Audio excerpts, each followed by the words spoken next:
es una nueva emisión de TVS4 Noticias, el noticiero de Comarca TV, un compromiso con la verdad. Yo soy José Luis Di Lorenzo y estas son las novedades.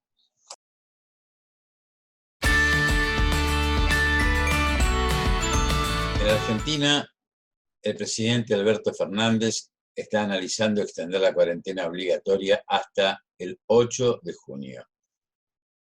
El presidente aguarda información clave de la provincia de Buenos Aires y se reunirá con Horacio Rodríguez Larreta para decidir los niveles de confinamiento en la región metropolitana. Pero lo más probable es que decida mantener la fase 3 en la capital federal y el conurbano bonaerense.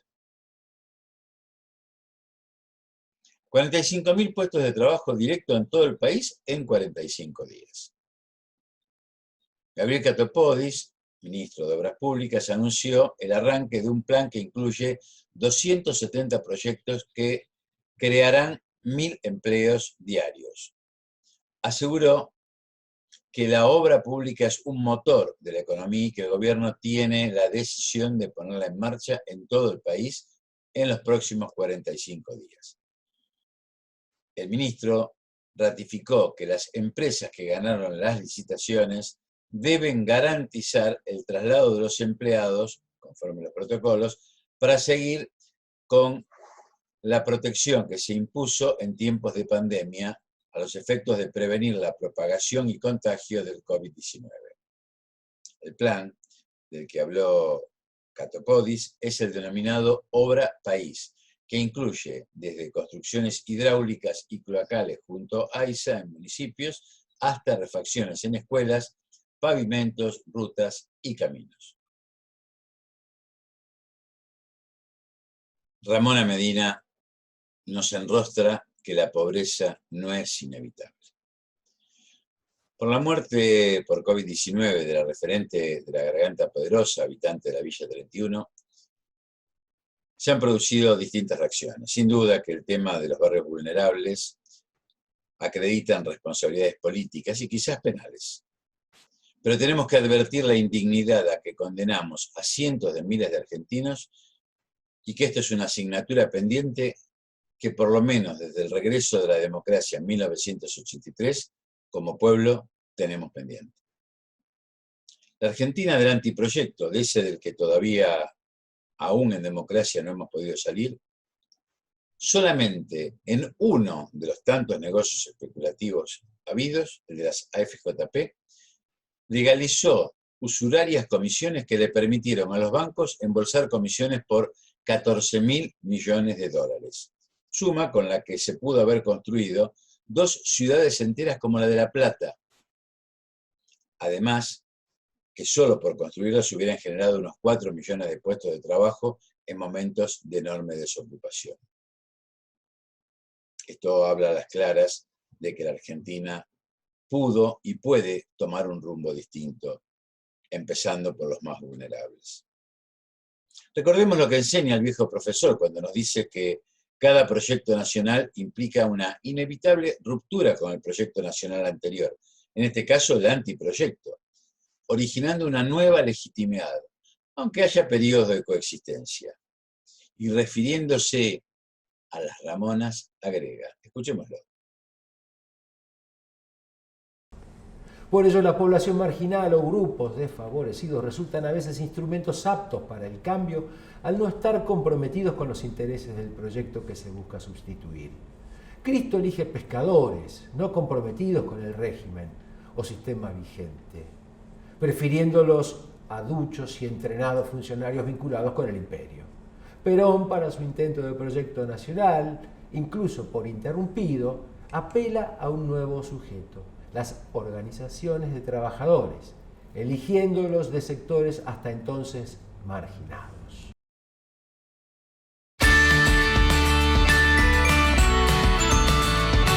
No te relajes, acordate, cuídate, cuídame, cuidémonos.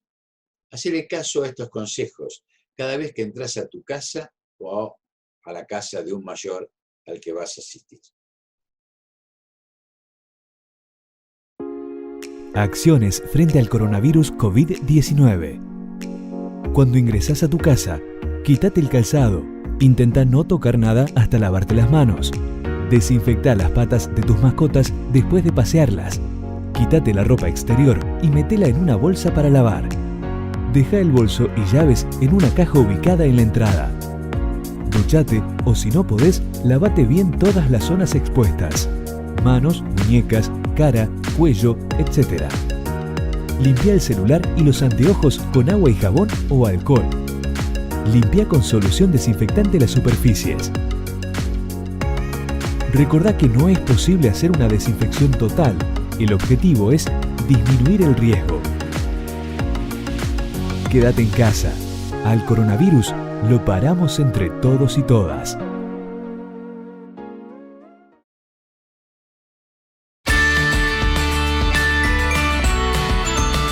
Se entregaron más ambulancias.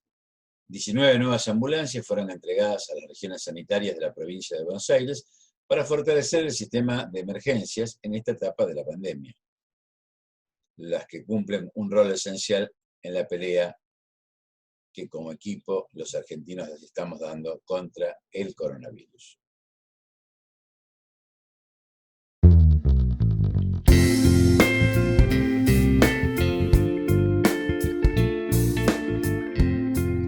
Ustedes van a estar con estas ambulancias trasladando gente que probablemente la enorme mayoría va a tener el COVID, así que el cuidado tiene que ser extremo todo el tiempo, todas las medidas de protección. Estaremos trabajando y afrontando esta crisis todo lo que se pueda de la mejor manera posible, pero después vamos a dejar fortalecido un sistema de salud en la provincia de Buenos Aires que va a ser la inversión más grande en salud que se va a haber hecho en un lapso de tiempo tan corto, más grande de la historia de la provincia de Buenos Aires. Gracias a todos.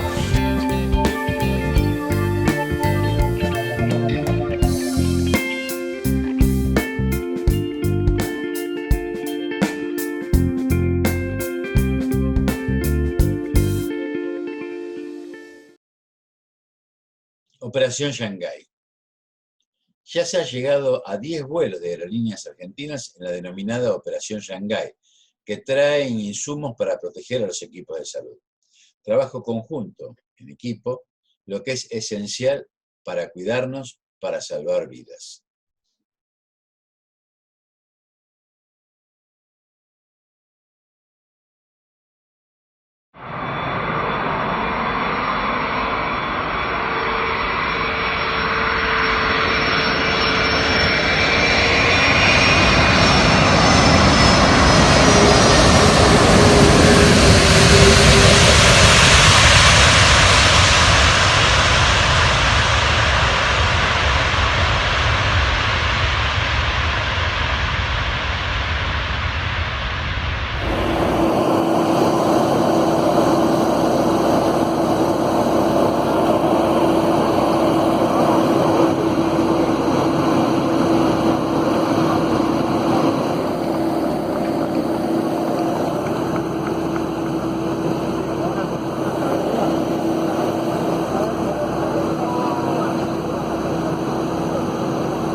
Campanelli.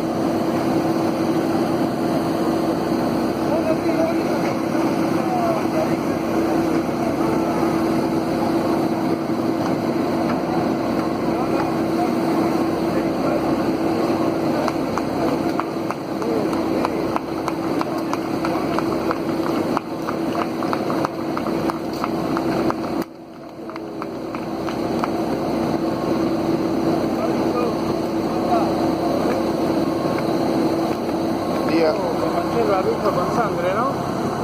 Sí, pero apenita. ¿Eh? Apenita. Ah, bueno.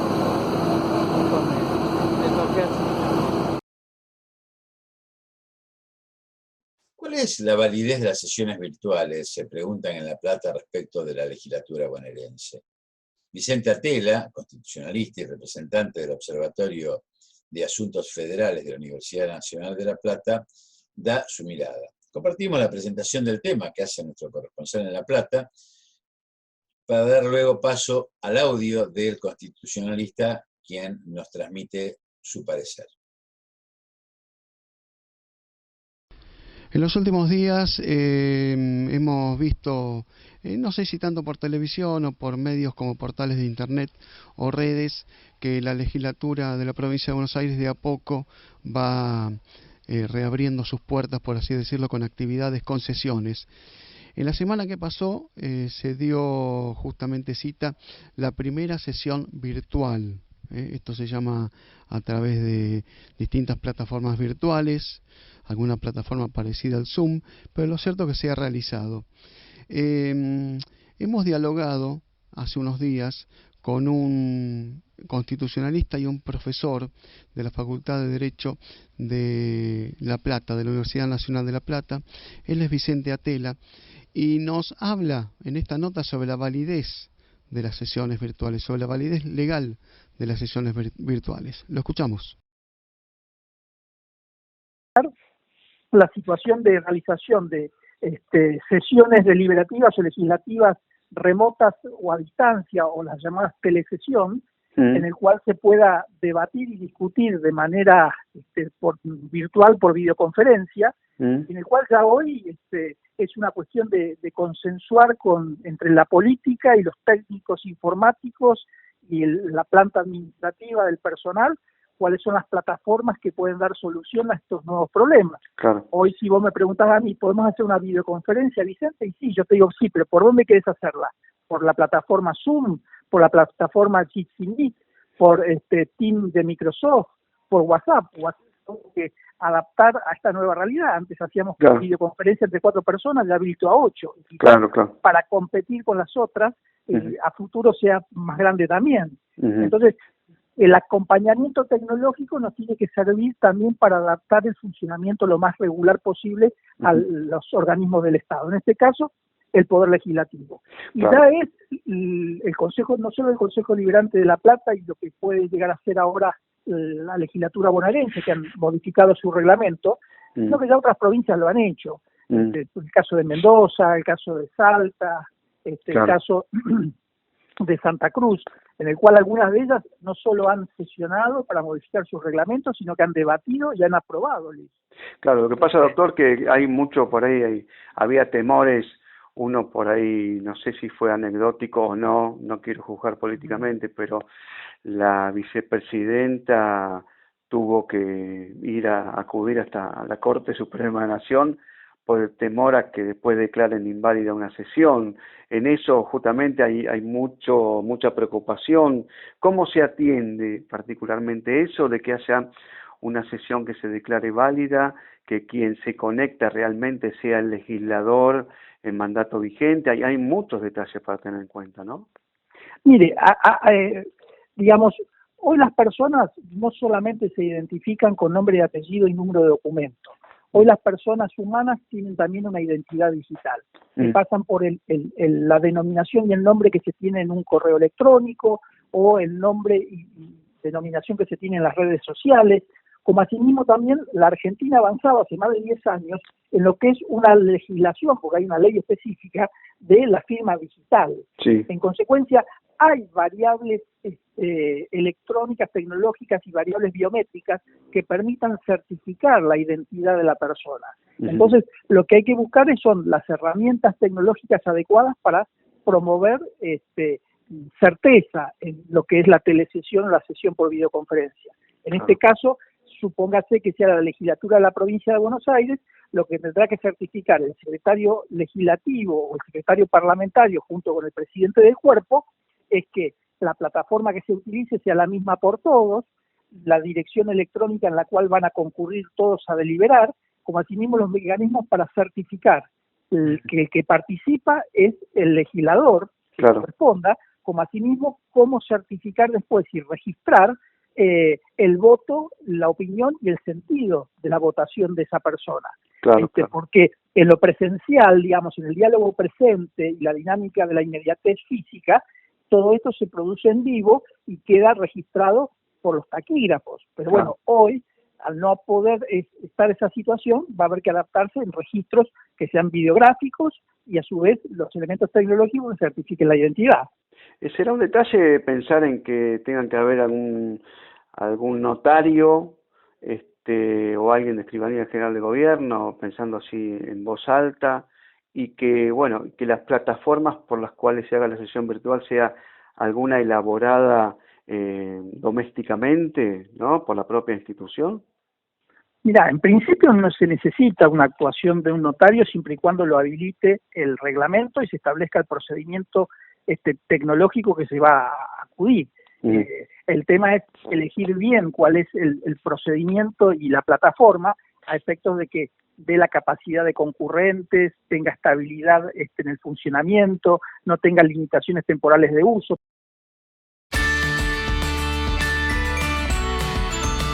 Se aprobó la emergencia económica en la ciudad. En la legislatura porteña se aprobó la declaración de emergencia económica de la ciudad de Buenos Aires con votos del oficialismo y sus aliados radicales. El proyecto faculta a Horacio Rodríguez Larreta a redirigir partidas presupuestarias para enfrentar la pandemia. El jefe de gobierno podrá mover partidas, excepto de salud, educación y desarrollo social, para enfrentar el coronavirus. Además, el cuerpo votó la creación de una secretaría para controlar la caja de la justicia capitalina. María Rosa Muñoz, del Frente de Todos, recalcó que la ley de emergencia no tendrá un control serio y cuestionó el rol de la auditoría de la ciudad. Recordó que la participación del organismo era una de las demandas del bloque de la oposición, pero en el proyecto que fue votado solamente actuará a pedido de la comisión. Al mismo tiempo, Muñoz destacó que científicos y científicas argentinas desarrollaron el primer test serológico 100% nacional. Se pueden producir 500.000 por mes y a menos del 10% de lo que le costó a otros países. Esto es un orgullo, es un logro de soberanía sanitaria que nace de una política pública y es para celebrar, concluyó. Hay muchos legisladores que todos los días se ocupan de que lleguen alimentos a los barrios populares, de tramitar que no les falte el agua a los barrios populares. Incluso muchos diputados del oficialismo se cargaron al hombro recibir a los repatriados, instalarlos en los hoteles, servirles la comida, ver que estuvieran garantizadas todas las medidas sanitarias. Yo esto ya lo he hablado con muchos diputados, eso no es deber de los legisladores, es ocupación del Ejecutivo de la Ciudad de Buenos Aires. Yo celebro el compromiso político de todos y cada uno de nosotros, pero nosotros no estamos para esconder lo que el Estado no hace. Para aclararle un poquito al diputado del Gaiso, el operativo que se realizó en la Villa 31 se hizo al mismo tiempo en Quilmes, porque lo encabezó el Ministerio de Salud de la Nación. Me gustaría también reconocer la labor de los científicos nacionales. No se dijo hoy, y me parece importante destacar, que nuestros científicos crearon un test serológico nacional. Somos uno de los pocos países que ha creado su test. Van a producir aproximadamente 500.000 de test mensuales. Y lo hicieron a menos del 10% de lo que le costó a los otros países. Creo que esto es para celebrar y es parte de una política pública. Y nosotros lo que queremos y lo que exigimos es una política pública.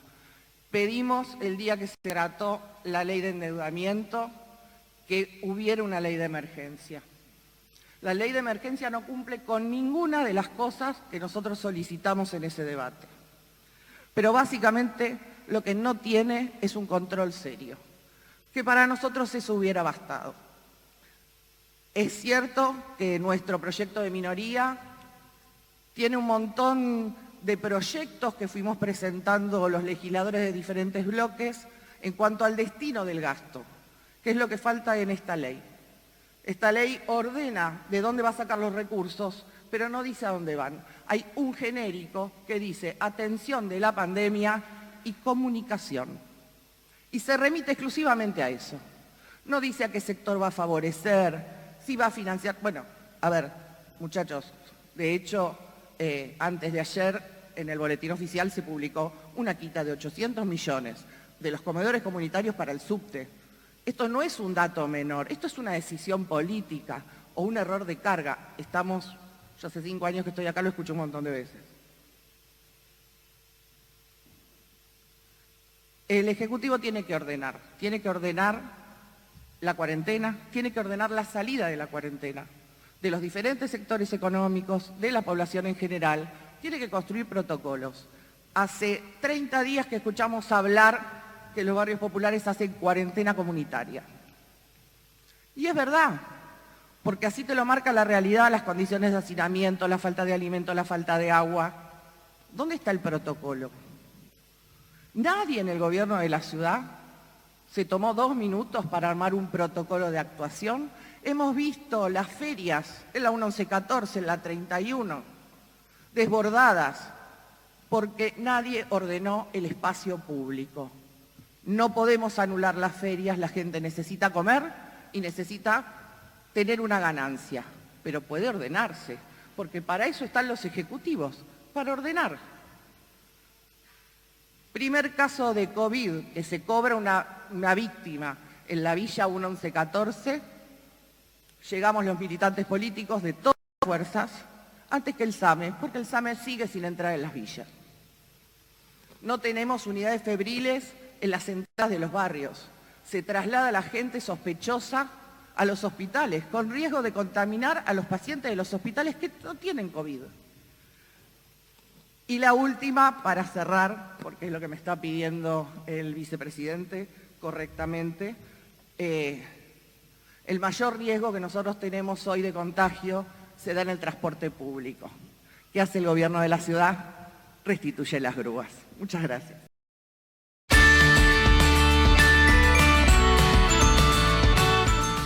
Cumplimos 210 años del 25 de mayo de 1810. Hemos invitado a algunos columnistas de Comarca TV a que nos den su mirada sobre este próximo 25 de mayo, en este cumpleaños de nuestra independencia política. Compartimos el pensar y el sentir, en este caso, de la médica, columnista nuestra, la doctora Graciela Zavala. Un nuevo 25 de mayo aparece en este año tan particular con la pandemia. Y como todos los años, uno vuelve a pensar en su significancia, en lo que para nosotros, para cada uno, esta fecha nos trae.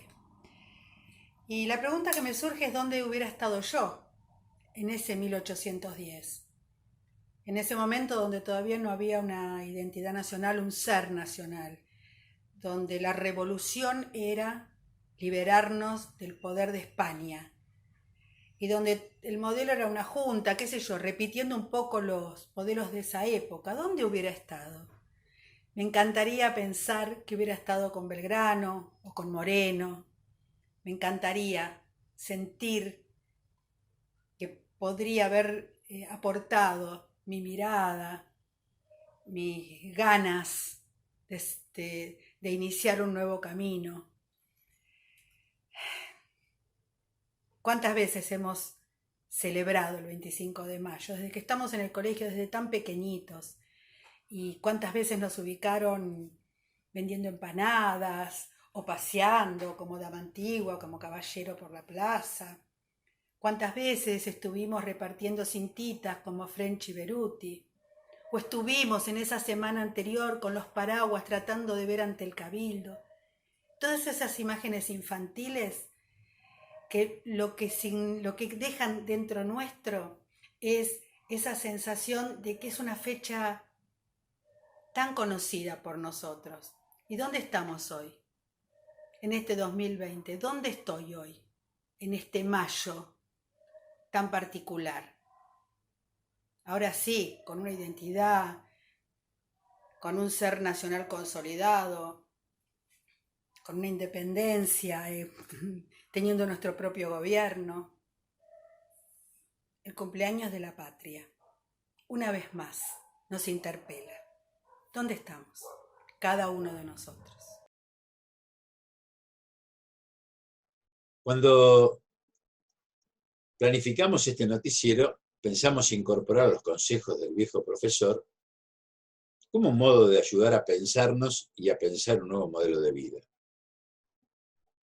El COVID-19 puso al desnudo la necesidad de pensar el después. Y estos principios metodológicos que el viejo profesor enuncia son un aporte para analizar propuestas o modelos para el nuevo proyecto de vida, para el nuevo proyecto de país. Y están presentados de modo simple, sin pretensión técnica, para que todos, y no unos pocos iluminados, puedan participar, discutirlos y aportar propuestas. Está en nuestras manos pensar cómo será nuestra vida superada esta pandemia. Todo auténtico proyecto nacional es terapéutico. Otra definición de proyecto es esta, porque es el resolutor de las necesidades sociales. El proyecto nacional organiza y reorganiza la existencia de un pueblo desde un nuevo plan de vida con diferentes valores, desde un designio estructurador, desde un compromiso transformador. Sin un auténtico proyecto, la vida social como la individual desemboca en desorganización o entropía. Una propuesta de vida colectiva surgida y asentada solo en el nivel del deseo es apenas un poco sostenida fantasía. Es un libreto ajeno, un plan no consciente de vida, elegido o impuesto por otro, o simplemente rutinario o imitador. Por otro lado, si se apela solamente al registro de la razón, se obtienen metas realistas de vida que enmarcan lo conveniente y lo posible limitadamente. Solo el proyecto existencial en el nivel registro de la voluntad, de los valores, del testimonio y del compromiso permite superar el desencanto que puedan dejar las flacas metas realistas, alcanzables muchas veces con un serio problema axiológico, con conflicto y con las arbitrariedades del deseo. El tercer nivel, que es el del compromiso, no destruye a los otros dos, sino que los vivifica, los rescata, los integra. Como el proyecto ha de partir de las necesidades auténticas de un pueblo y darles solución, en la medida en que se va realizando el sujeto pueblo que comprueba la solución de sus problemas, se va curando. El proyecto sana, el proyecto cura, en tanto se va cumpliendo el enfermo, el necesitado, mejora, y hasta las frágiles metas realistas se ven penetradas y enriquecidas por solidificantes valores. Y nos despedimos recordando que hoy la pandemia lo demuestra, lo ha puesto en evidencia. Hoy defendemos y cuidamos la vida con el trabajo de cada uno de nosotros. Esta es una carga solidaria de convivencia, lo que hacemos en nuestras casas, lo que hacen nuestros enfermeros, nuestros médicos, los que nos cuidan, los que nos alimentan, los que nos atienden. Entre todos, trabajamos para sostener la vida. Y esto es lo que construye un modelo de vida, ahora en la pandemia y después de la pandemia también.